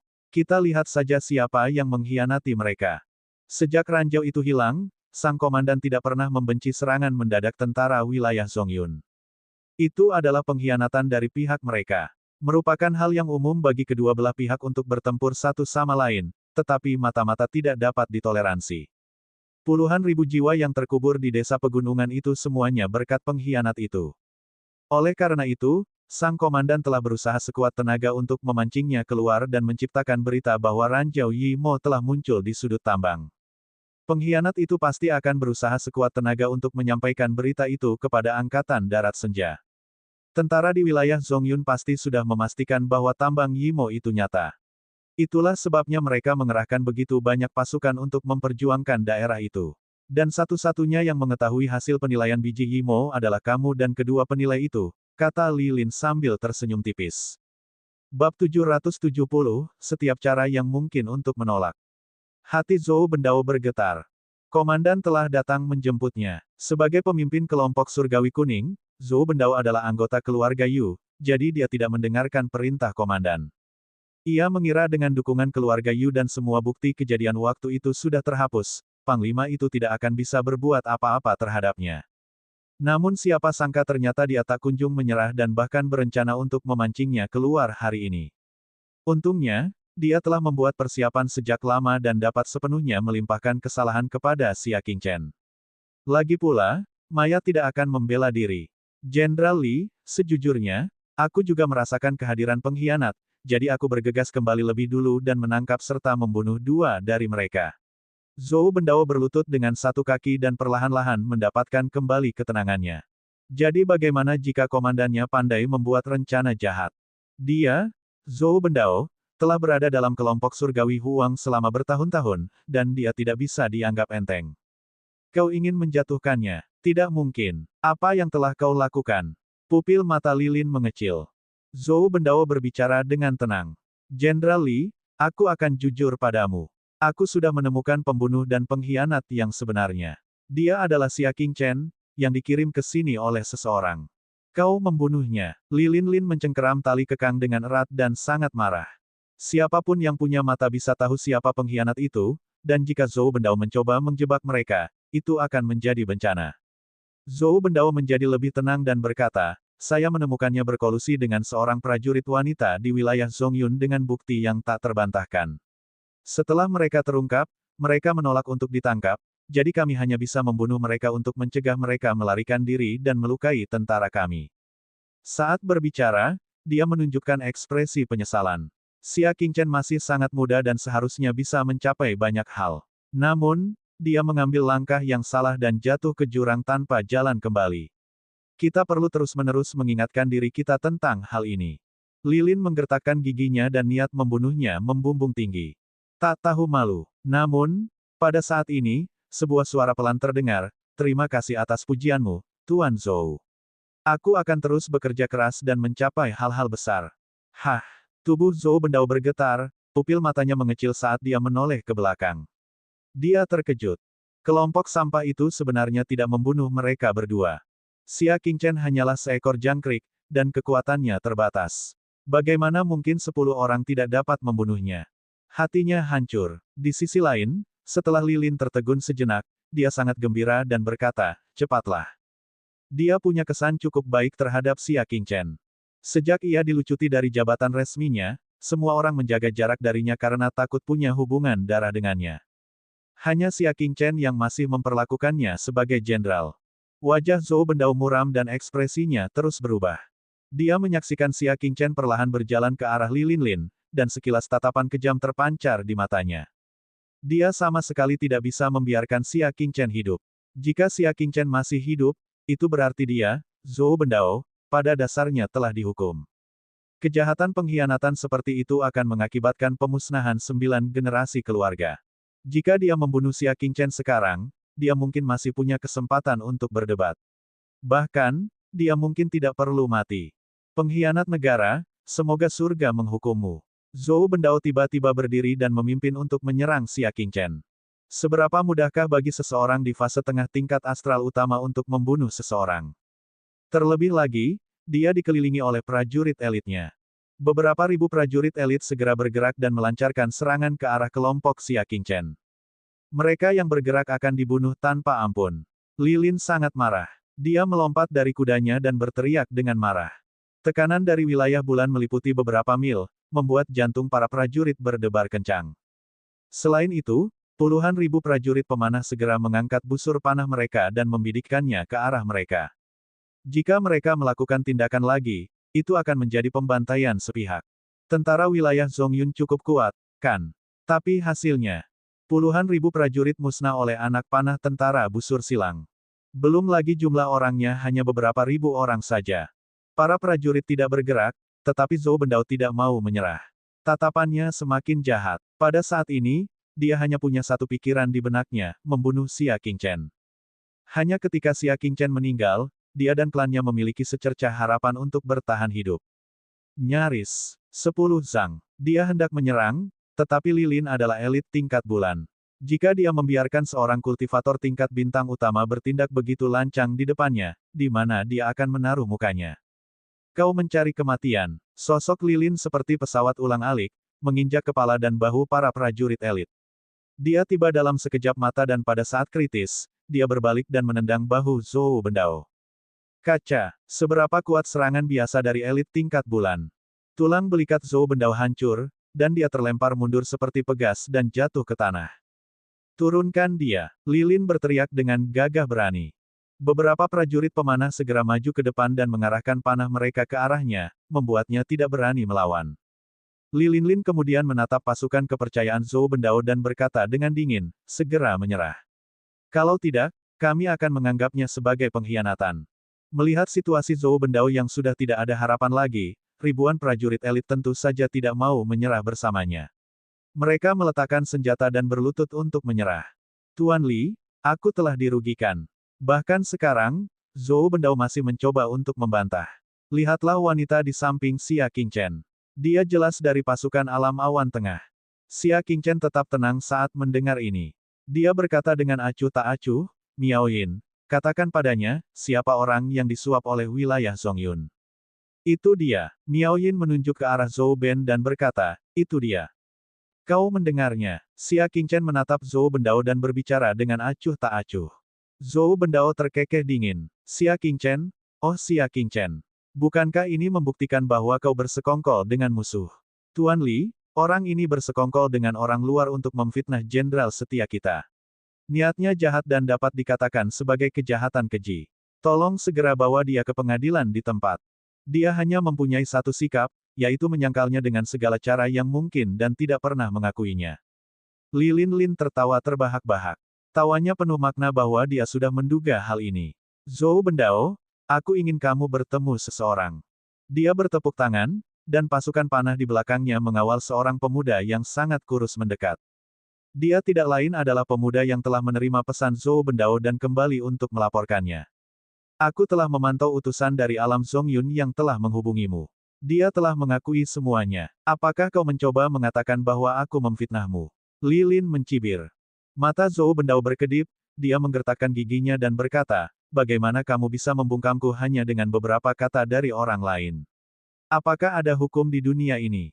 Apakah ada aturan militer? Apakah ada keadilan di dunia ini?